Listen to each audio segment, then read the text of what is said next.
Hey, what's up guys? Welcome to Lion's Heart. And in this video, we're going to be doing a voice only, more podcast style episode because I really want to just get the information over to you. And I don't really want to deal with, video recording and equipment and getting dressed up and all of those things. So, really, I just wanted to get this information straight to you, the listener.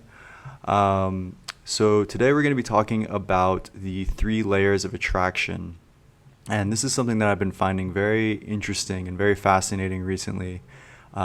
Is basically, and those of you who know me know that I basically live my life in 3 different phases, right?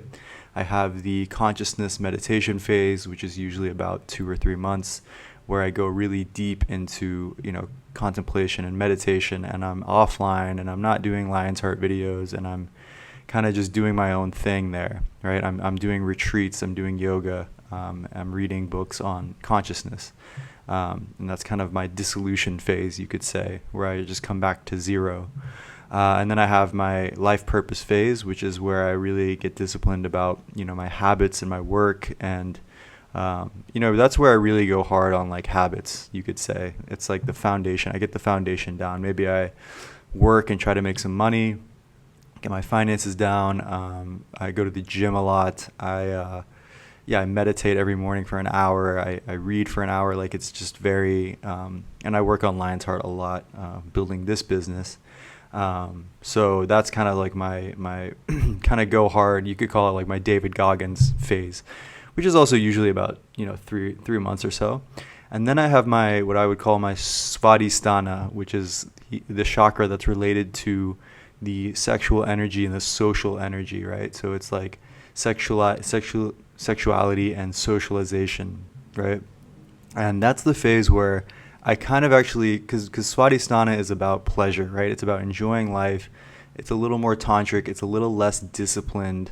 It's about, the senses, right? And it's about enjoyment and pleasure. And I think this is an important part of life. So my Svadhisthana phase is where I still keep the pillars of mastery, right? I still keep the discipline, the integrity and all these things. It's not just going into pure hedonism. And actually, I try to understand this level, right? I try to understand sexuality and dating and mating and, the opposite sexes and what all of these things are, right? So this is really the phase where I go and I allow myself to maybe have some wine. I go to parties, I meet people, all while maintaining still Lion's Heart and meditation and reading. And to be honest, all of these things have just synthesized and fused in such a beautiful way, where they're all kind of just feeding into each other. And then it keeps things alive, right? It's like I don't want to just do consciousness work for 12 months out of the year, right? And I don't want to just be involved in socializing and dating for 12 months out of the year. And I don't want to be like super hardcore and gung-ho and super disciplined for 12 months out of the year. So for me, this structure really works, and it's really beautiful, and they feed into each other, right? It's not like when I'm doing consciousness work, I'm not still, talking to women or meeting women somewhere or these things, or when I'm disciplined and stuff, I'm not still, meditating, right? They're all being nurtured. It's more just like where the focus is fully going, right? Where my focus is really going in these different phases, right? So that's kind of the background on, where those things are at, right? And so, as mentioned, right now I'm in this kind of sexual dating marketplace kind of energy. I've been in Bali for a little bit. I've been, going out partying. I've been meeting people. I've been pushing myself really hard socially, and just understanding like what socialization is, and the self-concept, and how to have the courage to start talking to people, make friends, follow up on those friendships, and just kind of build that skill set. All right. And obviously one of those things I've been learning about is dating, and that has been absolutely mind-blowing. I'll have to make much more videos on this topic, because I find it very fascinating. And I think at its core, this is something that we all really care about, whether people will admit it or not. Just being attractive to the opposite sex, being able to date, I think this is something that people put, 95% of their their effort into, right? There's a quote from Aristotle, not Aristotle, the Greek philosopher, but actually a billionaire named Aristotle, who's also Greek. And what he said was, if women didn't exist, all the money in the world would mean nothing. And I think that's a really good quote because it basically points to the driving force behind why we do anything. And I think a lot of the reasons, and I think for males, especially, I can speak on men. I think for men, we go about it in a lot of backwoods ways, you could say. We try to make a lot of money so the women will like us. We try to get status so the women will like us. We try to dress cool so the women will like us. And all these things are fine. They are definitely attractive things to have money, status, good looks, good fashion. But they're backwoods ways, right? And I don't see a lot of men just going out there and facing the problem head on and talking to women, because if you have the money and the status and the fame or whatever, but you can't talk to women, you don't know how to push those certain buttons within her subconscious that are going to get her attracted, right? That she doesn't even know about, but you need to understand and know about to get her attracted. If you can't hold eye contact, if your nervous system is not used to interacting and looking at beautiful women, holding eye contact, talking, escalating, physical escalation, then it doesn't, all the money in the world and fame or whatever, it doesn't really matter. It's not going to help a lot unless you know these things. I mean, it's going to help, don't get me wrong. There's going to be a factor there of something, but if you really want to master this, you can't really you don't want to hinge on any of that stuff. You want to be able to do it. You want to be able to rock into a cafe in a city where no one knows you, and immediately just through your energy and your eye contact and your how you're holding yourself and how well put together you are, you can build attraction, right? You can build, this woman can meet you and know this guy is confident, this guy is strong, this guy is cool. I don't really love the word high value because I think it's kind of insulting to people. It's basically saying that someone who's not doesn't have these skills is low value, and I don't like putting people in categories like high value and low value. But yes, technically you could say in the context of a sexual marketplace value, you have a high value if you can do these things, right? In that context, yes. So to me, this is very important. I'm not fucking around here. I'm not trying to waste my time and waste my life. And someone might say something like learning attraction is shallow. But learning attraction is the baseline of reality, right? But attraction is the reason animals and life exists, right? It all comes down to attraction, right? And if you look at animals, like they spend so much of their time working on this skill of attraction, right? They put their lives in danger. They put their survival in risk, by, for example, like a bird that has bright feathers, that's an attraction mating call, and they're putting their life in risk by having bright feathers because then predators can, better spot them out. But they're also doing that to get chosen, to have more mates, right? So don't think this is a shallow thing, and be honest. If you're struggling with this, just be honest with yourself about how much energy and time and effort and thought you put into dating and attraction, and understand that, and just be conscious about it, right? Because a lot of it is unconscious.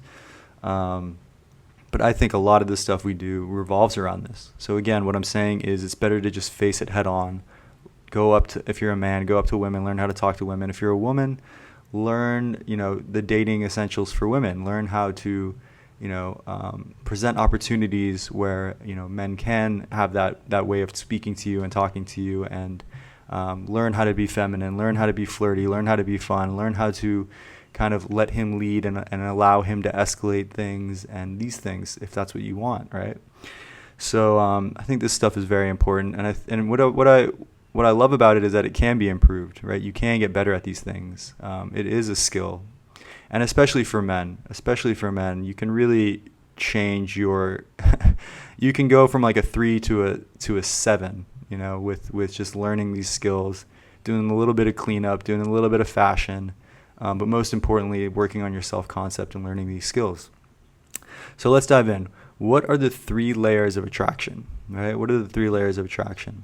And so we'll start with the first layer, which is what I call the surface layer. This is the more, you could say, shallow layer, right?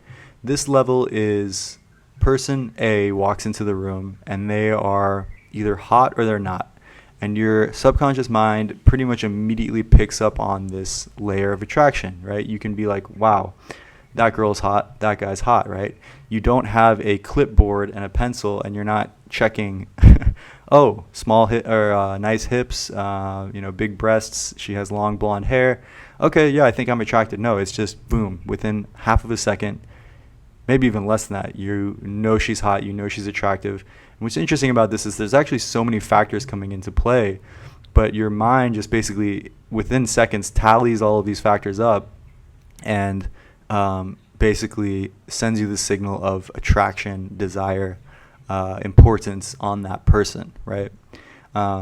She might be doing a lot of things. If it's a woman, right, she might be doing a lot of things to be attractive. She might have her hair done. She might be wearing a very, like a dress that's like kind of tight, but also has like maybe like a little tear on the leg, so it's showing part of her leg, and then it's emphasizing the breasts, and then she's got the makeup and she's holding herself a certain way. You're not consciously picking up any of this. This is all going unconsciously into this factoring in of this is a hot woman, right? So it's important that we understand that on the shallow level, it's very quick, right? And for a woman, maybe the guy walks in, he's got muscles, he's got a defined face, he's holding himself in a strong way. Maybe his glance, his eye contact is very like kind of piercing, something like that. He's got good fashion. And immediately a woman will say, hey, who's that? That's an interesting guy. Like that guy looks good, right? And so this is the surface level of attraction, right? And it's just basically, like I said, it's immediately, boom, someone walks in the room, hot guy, hot girl, they're hot, right?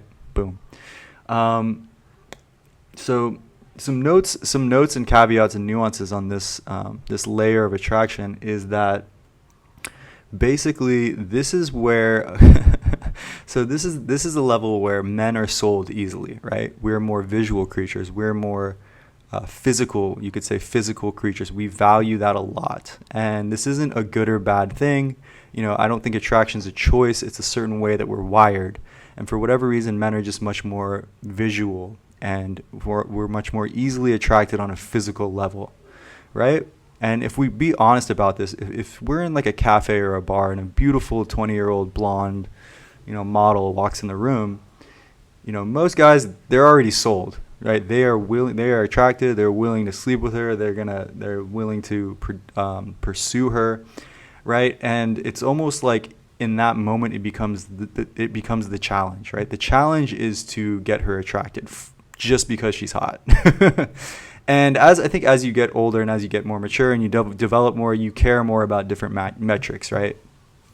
Maybe you're not sold that easily, and you actually still want to, who is that person? Who's in there? What does she do? Let me validate her a little bit. Let me check her out a little bit. And I think that we do this to certain levels, but I really do think for the most part, if a gorgeous 20-year-old blonde is going to walk into a room, if we're honest with ourselves, most men are already sold at that point, right? And they want to do what they can to impress her and get her to like them.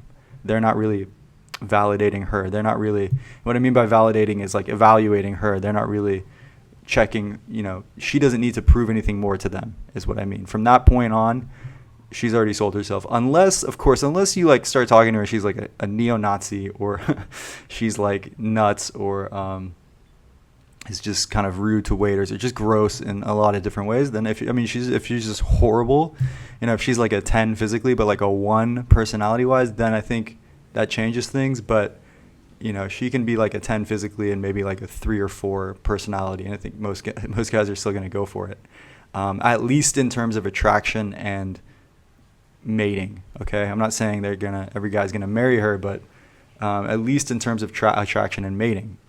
And another caveat here is that this is also where men have much more interest in mating, and you could say hooking up with no strings attached in a casual way, and maybe in a more poly way than women do. Women are not very interested in that, right?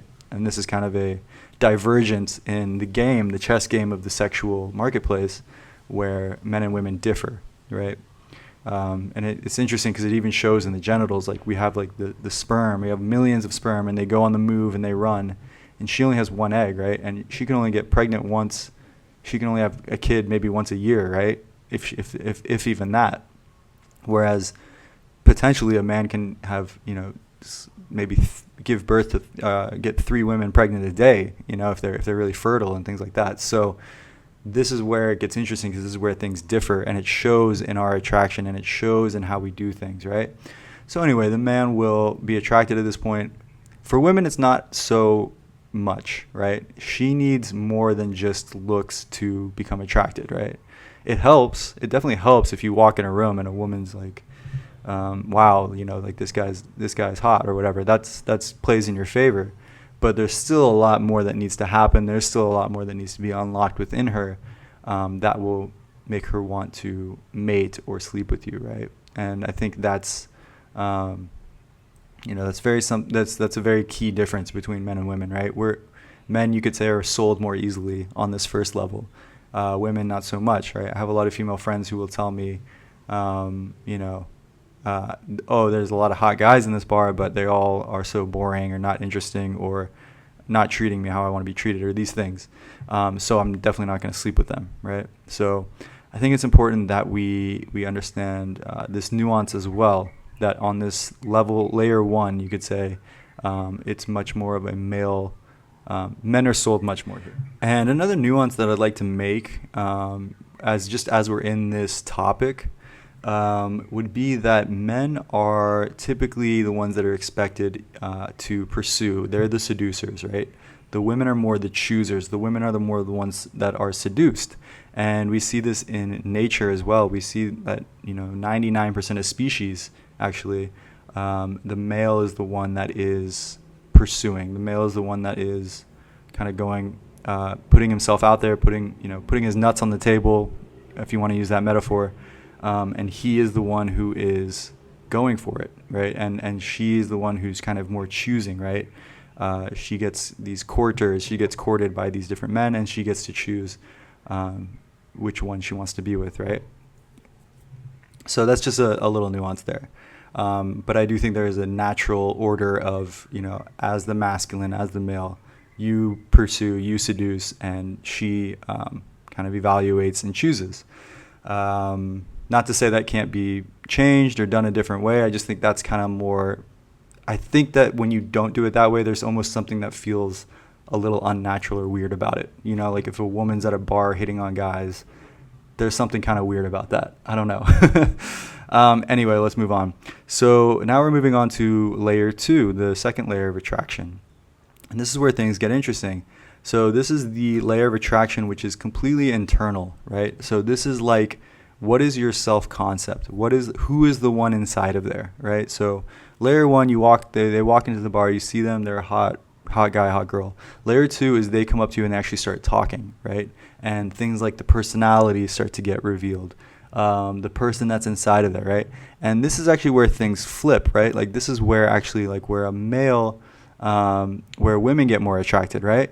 There can be a guy who's short and bald and maybe fat. And I'm not saying, he's going to have to work a lot harder than other guys, but he actually, if he does enough work on himself and he learns these skills and he learns what makes her tick and how to unlock her attraction, he has confidence, he is mentally stimulating, he's kind of maybe a little bit dominant, he's got like a very strong self-concept, he's got status, he's got these things. This can be, this guy can probably do much better with women than if he was a woman, if that makes sense. What I mean by that is that if there's a woman who's short and fat and bald, it doesn't matter how confident and cool and great of a personality she has, there's not going to be a lot of guys that are willing to sleep with her, right? But for men, and it's almost like women are more fair players in this game because they'll give more of a shot to guys that are in there. We've all seen the person that's inside there, the self-concept, right? Because we've all seen out in public, like kind of a chumpy guy, maybe like an old, fat, chumpy guy, and he's not even rich or anything, but he's just with a really hot girl, and she'll say, oh, I just love his personality, I just love his, he makes me laugh, he's super fun, he's super stimulating. So I think that For men, there can be more of like this kind of social dominance, social skills, really understanding women, learning about women that can give you an upper hand in this layer of attraction. And I think this is actually where much more women get attracted, right? I don't think women really get super. I mean, sometimes they do for sure. Don't get me wrong. If like Brad Pitt walks in the room or something, or like a really hot whatever guy, I don't know what an example of that would be, but like yeah, they might just fuck him just because he's super physically attractive. But I think that where men really thrive, most men don't look like that, so we have to thrive in some area, right? And I think where men can really thrive is in this area of self-concept, who's the one in there, and that does show through body language, right? That shows through your eye contact, that shows through your way of speaking, that shows through, who you are, what do, what are you about, what are your values, what's your level of intelligence, your consciousness, your spirituality, all of these things. And this is where women can become very attracted, and this is where they get more, you could say, sold into the mating game, right? And it takes longer, right? It takes a longer time for women to, get to know who you are. They want to see you on a couple dates. They want to see you out in the world. They want to see how you interact with other people. And I've heard this from a lot of my female friends, things like this, about, wanting to see him multiple times to really get to know who he is before the attraction builds, which I think is where men and women skew, right? That's where the difference is. And it's interesting. They actually did a study in San Francisco of gay men, and they found that like 25% of the gay men had slept with 1,000 or more partners, and for the average lesbian woman, she has less than 10 sexual partners in her whole life, right? And obviously these are extremes because they're gay and they're lesbian, so they're more of whatever that is, whatever, man or female sexuality is. But I think that's a really telling point, because it just shows like, women really genuinely are not interested in hookups and things like that. Like, I think for the most part, they really do want just like on their deepest level, what they want is that, that one quality, stable partner. And I think for men, if we're honest with ourselves, there is a part of men, maybe on a lizard brain level or whatever you want to say, that just wants to spread its seed and to have hundreds of women, like a harem of women, right? Like, and I think that men are more wired for quantity, whereas women, because they only have one egg, they can only give birth, and then they have to take care of the child. They need a supportive partner. It's more of an investment. They care more about quality. They would rather be with the strong provider. And so that's actually what's going on. That's the dynamic that's unfolding in dating.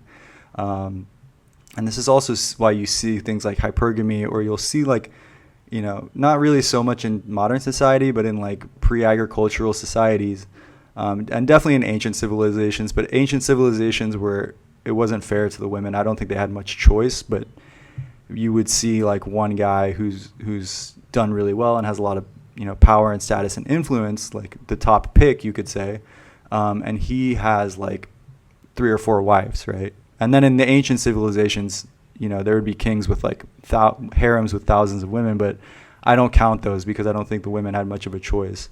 But even in pre-agricultural societies, they would have, there would be a chief or whatever, and he would have like, 3 or 4 wives, right? And we even see that with Mormonism in Utah and things like that today.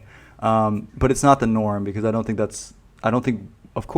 women want to share their guy, their provider, but they will. Here's the caveat is, but they will, if that's what it requires to get to that, if that guy is really like a top high value pick.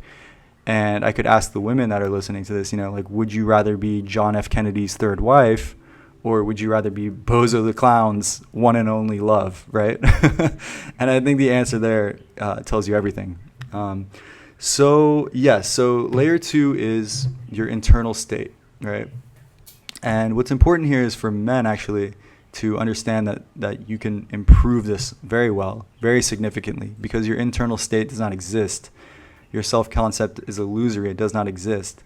And for women, they can still do a lot here. Don't get me wrong. I'm not saying that this is like a zero there's zero improvement for women here. There's a lot that they can do. There's a lot of women who are in their 50s and they're very tapped into their feminine energy. They're very playful. They're very like sensual almost in how they move, and that energy will turn on any man, right? I've been with many women in their 50s who are just attractive because of their how they hold their bodies and their energy, and they're kind of almost like this nurturing. They've almost kind of just got this like deep feminine nurturing energy, and it's very sexy, and women can cultivate that, right? And they can also cultivate obviously their level 1 attraction, you know, like learning or just maybe caring more about, you know, yeah, guys do like a nice body and they do like, you know, good curves and shapes and hair and all that stuff.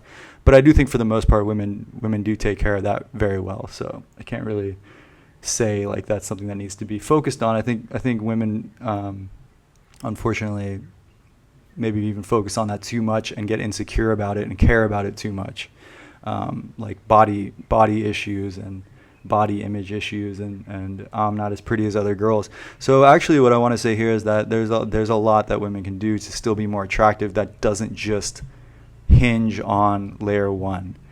But the caveat is that it's not as much as men can do, if that makes sense. It's not as significant, but there's still a lot that can be done. They can become more fun, they can become more magnetic, and I think for women it's really an energy thing. It's really like how much is she in her feminine energy, how much is she keeping that polarity, because that will really, if a guy's in his masculine, that will really polarize and attract him, right? So that's just the caveat there. And so let's move on. So layer 3 is what I would call the spiritual conscious soul domain, right? And this is a little woo-woo, and I can't prove this as well as I can prove the other 2 layers. But this was just something I had to come up with because it's unexplainable. Like there is this component, and I'm sure some of you have experienced this, but there is this component where you meet someone, and for whatever reason, there's just like this huge magnetic, there's almost like a soul karmic connection, and you don't know why. It's like you've known this person forever, and it could even be just like a friend, but let's keep this in the context of a lover. And the energy between you is just very strong, and it's like you've known them forever, and it's like right off the bat you connect, and you know there's chemistry, and it's almost like there's a spiritual component of something orchestrating and dictating this. Maybe it's like you meet them in the weirdest, most coincidental, strange way, and then you see them again the next week in the same park, or like something like that. You know, it's a little bit out there. It's almost a little bit esoteric. And I don't want to speak too much on this again because I don't really understand fully, but I know there's something here. Because there can even be people like this that you're not really physically super attracted to. You're not really on the second layer even, like your personalities aren't clicking and you don't really find their self-concept super interesting, but you're just like, boom, you know, like I just want this person. I love this person. I feel it's really like, it's like a bond. It's like a bond has already been there before, something like that. And you can almost like when you meditate or whatever, and you see them in your mind and you see them popping up, there's like a palpable energy and strength to it, right? And so that's all I'm going to say on the third layer, the spiritual layer, because I don't want to just start bullshitting and acting like I understand. But I do think we got to account for the strangeness of reality, the dream of reality, going out of just the science and the evolutionary biology and tapping into that something else, that something elseness of life and reality, that spiritual component of reality, right? So there you go, guys. That's the 3 tiers, and there are the 3 layers of attraction. And just if you want advice, I think that it's best to optimize all 3 of these layers, right? Like, take care of your looks and your physical body and health and all these things, and to look good, and to, shave your beard and to do your hair and do things. I don't think you need to go into like looks maxing or skipping meals or anything like that to look hot, but it's like the 80-20 rule. Just get the low-hanging fruits, get some nice clothes, these kinds of things. And then layer 2, I think, is more, you need to put more work into that. I think that takes a lot more work, is the internal world. But it's well worth it.